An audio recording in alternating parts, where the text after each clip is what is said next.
नमस्कार, मैं हूं ममता सिंह। आप देख रहे हैं वर्ल्ड इंफॉर्मेशन न्यूज।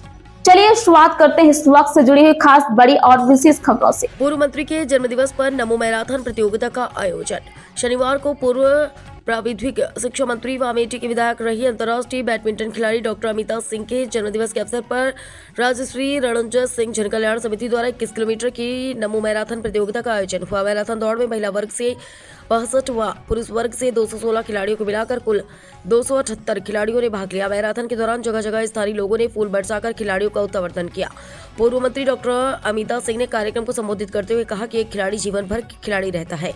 यदि खिलाड़ी को ऊंचाई तक जाना है तो खेल को नियमित रूप से अपनाना पड़ेगा और कड़ी मेहनत करनी होगी। डॉक्टर अमिता सिंह ने कहा कि उन्होंने 11 साल से खेलना शुरू किया और लक्ष्य बनाया था, तब जाकर अंतर्राष्ट्रीय स्तर के खेल तक पहुंच सकी। डॉक्टर अमिता सिंह ने कहा कि देश में जो स्पोर्ट्स के क्षेत्र में जागरूकता आई है उसका श्रेय प्रधानमंत्री नरेंद्र मोदी को जाता है। पूर्व केंद्रीय मंत्री डॉक्टर संजय सिंह ने कार्यक्रम को संबोधित करते हुए कहा कि नमो मैराथन प्रतियोगिता प्रधानमंत्री नरेंद्र मोदी की खेल के प्रति सोच से प्रेरणा लेकर शुरू किया गया है। आज देश के साथ ही उत्तर प्रदेश में मुख्यमंत्री योगी आदित्यनाथ खेलों को बढ़ावा देने के लिए प्रयास कर रहे हैं। इसी दिशा में नमो मैराथन एक कदम है। डॉक्टर संजय सिंह ने पूर्व मंत्री डॉक्टर अमिता सिंह को जन्मदिन की शुभकामनाएं देते हुए कहा कि हम अमेठी को खेल के क्षेत्र में सफल होते हुए देखना चाहते हैं। कार्यक्रम के अंत में मुख्य अतिथि डॉक्टर संजय सिंह और विशिष्ट अतिथि डॉक्टर अमिता सिंह द्वारा पुरुष वर्ग व महिला वर्ग के अलग अलग 7 विजेताओं को ट्रॉफी और नगद पुरस्कार देकर पुरस्कृत किया गया। पुरुष वर्ग से इंद्रजीत प्रथम, प्रदीप कुमार शर्मा द्वितीय। वर्ल्ड इंफॉर्मेशन न्यूज से विवेक कुमार द्विवेदी की खास रिपोर्ट।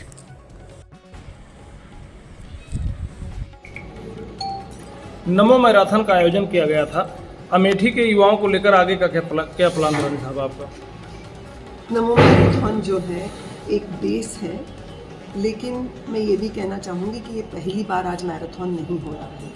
हम लोगों ने ये कार्यक्रम जो है मैराथन का करीब प्रतिवर्ष चंद साल पहले लोग लगातार करते आ रहे हैं। आज बीच में थोड़ा गैप हुआ है और आज ये नमो मैराथन किया गया है। मैं 2 बातें कहना चाहूँगी नमो मैराथन को लेकर के कि आज हमारे देश के आदरणीय प्रधानमंत्री जी ने एक नया नैरेटिव सेट किया है कंसर्निंग स्पोर्ट्स।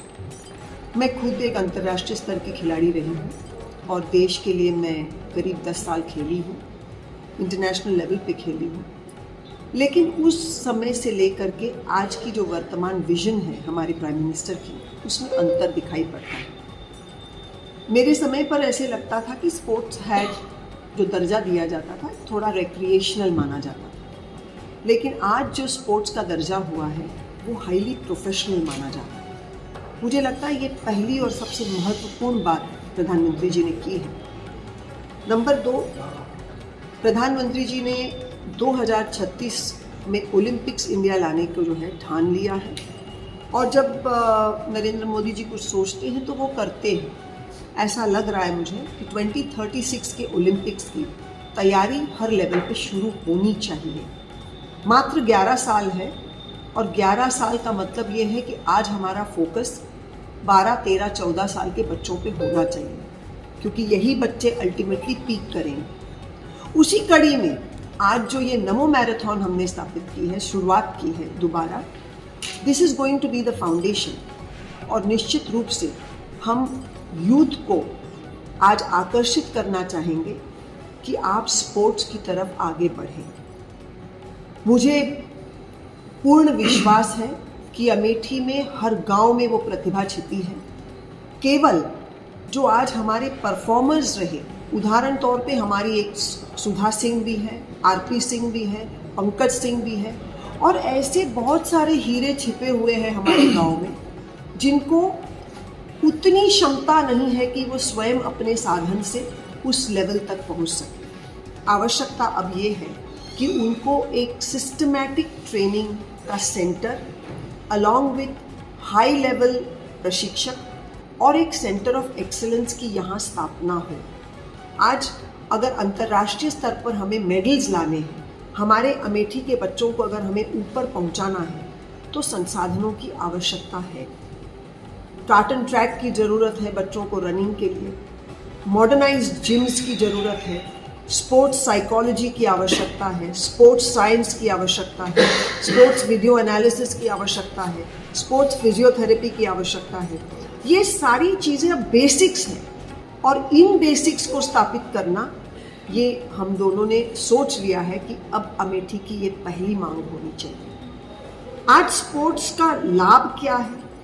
प्रधानमंत्री जी ने खेलो India movement, fit India movement, yoga को इतना जो है प्रचारित किया और विश्व में आज योगा लोग करने लगे हैं। आज ये इसके डबल बेनिफिट्स हैं। एक जीवन का स्वयं सेल्फ डिसिप्लिन जिसको बोलते हैं, स्वयं अपने आप में अनुशासन लाना। दूसरा, जो बच्चे आज स्क्रीन टाइम पर फंसे हैं, हर समय मोबाइल लिए बैठते हैं, idleness of life, loneliness of life, जो अकेलापन महसूस कर रहे हैं बच्चे, इन सब चीज़ों की काट और अच्छे स्वास्थ्य को जीवन भर ले चलने का चरित्र निर्माण अगर होना है बच्चों का, इस देश को मजबूती पे खड़ा करना है, तो मुझे लगता है इसके नींव में आज स्पोर्ट्स ही दिखाई पड़ता है। आज अगर अमेठी में ये स्थापना हो जाती है तो मुझे पूर्ण विश्वास है कि जैसे हर क्षेत्र में हमारे लोगों ने अगुवाई की है, चाहे वो ब्यूरोक्रेट्स हो, चाहे पीसीएस, आईएएस, आर्मी में, विशेष क्षेत्रों में आपने देखा है कि अमेठी ने नाम कमाया है। अब स्पोर्ट्स में भी मुझे पूर्ण विश्वास है कि यहाँ से हम शुरुआत करेंगे, युवा को यहाँ पर जुड़ने का एक अवसर मिलेगा और systematic training which takes them to the international level, उसकी स्थापना और उसकी मांग अब अमेठी की है। मुझे अच्छा लगा आज कि बच्चे दौड़े, करीब 300 बच्चों ने इस दौड़ में अपने को शामिल किया, इस रेस को पूरा किया। लड़कियां जो है सब पूरा करके आई हैं और हम आज पुरस्कार जो दे रहे हैं वो 2,75,000 की जो अवार्ड्स हैं उसको लड़कियों को लड़कों को बराबर दे रहे हैं। और मुझे आज बहुत खुशी है कि हमें टैलेंट को सर्च करने का जो एक मौका था वो आज टैलेंट सामने आया है। लेकिन मैं साथ साथ ये कहना चाहूँगी कि ये मात्र शुरुआत है, इसको एक सिस्टमैटिक वे में और टाइम टू टाइम एक टाइमलाइन बना करके चलना पड़ेगा, क्योंककि स्पोर्ट्स स्पोरेडिक नहीं हो सकता कि आज किया और 2 दिन छोड़ दिया और फिर परसों शुरू किया, ऐसे स्पोर्ट्स हो ही नहीं सकता। इनको 365 दिन में लगातार मेहनत करनी पड़ेगी, तभी जा कर के ये बच्चे आगे बढ़ेंगे। ये भी मान के चलिएगा कि आज स्पोर्ट्स एक्सपेंसिव भी बहुत है, इसमें खर्च भी बहुत होता है और वो माता पिता को जो है सपोर्ट देने के लिए हमें कहीं ना कहीं आगे आना पड़ेगा। मैं आज अपने जन्मदिन पे यही सोचती हूँ कि अगर यही हम लोगों ने यहाँ पर स्थापित किया तो जो शिक्षा के हमारे अन्य संस्थान चल रहे हैं उसके साथ अगर ये स्पोर्ट्स का एक कॉलेज या स्पोर्ट्स की यूनिवर्सिटी या सेंटर ऑफ एक्सीलेंस यहाँ स्थापित होता है, तो स्पोर्ट्स को आज जो प्रधानमंत्री जी एक इंडस्ट्री के रूप में लेके जा रहे हैं, स्पोर्ट्स को एक इंडस्ट्री के रूप में लेके जा रहे हैं, जॉब्स उसमें क्रिएट हो रहे हैं। देखिए, you can have coaches, trainers, sports analyst, data analysis, video analysis, sports physiotherapy, sports psychology, sports apparel manufacturing, sports equipment manufacturing, sports event management. इतनी ज़्यादा अपॉर्चुनिटी आज स्पोर्ट्स में है कि the prime minister looks at sports now as an industry in the coming years, and if this industry booms तो निश्चित रूप से health of the nation is also going to boom.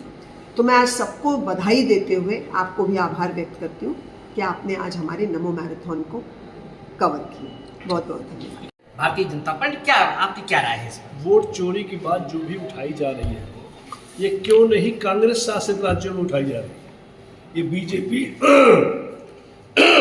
BJP शासित राज्यों में ही क्यों चर्चा इसकी?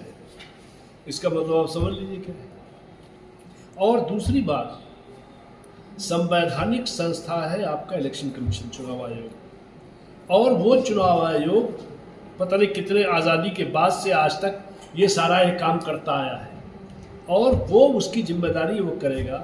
लेकिन पॉलिटिकल बातें संवैधानिक संस्था के आड़ में नहीं उठानी चाहिए। ये चुनाव में किसी तरह के भी कोई आवाज़ उठावे, कोई कुछ करे, लेकिन यही है कि अगर वो बात वोट चोरी को उठाना चाहते हैं तो उनको अपने राज्यों में भी जहां कांग्रेस जीती है वहां भी तो उठाना चाहिए। हमारा दूसरा है, उत्तर प्रदेश में समाजवादी पार्टी लगातार पीडीए की बात कर रही है कि जातीय जनगणना भी होनी चाहिए और पीडीए का उत्पीड़न हो रहा है, इस पर आप क्या कहेंगे? उनकी पार्टी ही जातीय नींव में खड़ा है वो चाहे मुलायम सिंह जी रहे हों, चाहे आज अखिलेश जी हों, इनका यादव बेस्ड ही स्लोगन है।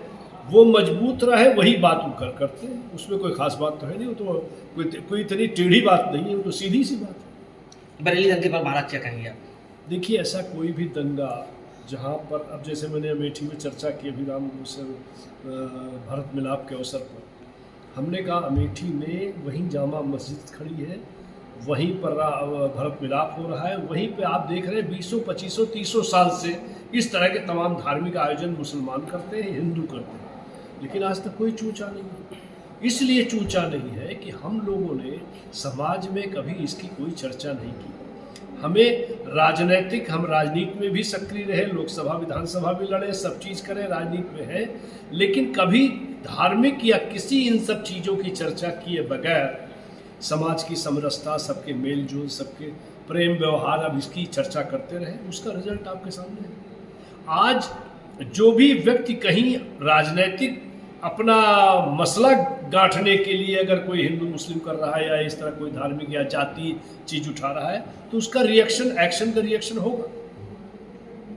लेकिन आज मुख्यमंत्री जी ने काफ़ी इसको कंट्रोल करने की, काफ़ी इसे दबाने की कोशिश उन्होंने की है, काफ़ी कुछ उनको सफलता हुई है। महाराज, आज नमो मैराथन का आयोजन किया गया था। अमेठी के युवाओं को भविष्य को लेकर आगे का क्या प्लान है आपका? मैं रानी साहब से कहूँगा इस पर बात। महाराज एक सवाल और है। हाँ, इस पर बात करेंगे आपसे। चुनाव है, उसके बाद विधानसभा का चुनाव है, और अमेठी राज परिवार की ओर देख रही है, आपकी क्या भूमिका रहने वाली है? राजनीति है, राजनीति टाइम पर देखा जाएगा, जो होगा आपसे बात करेंगे।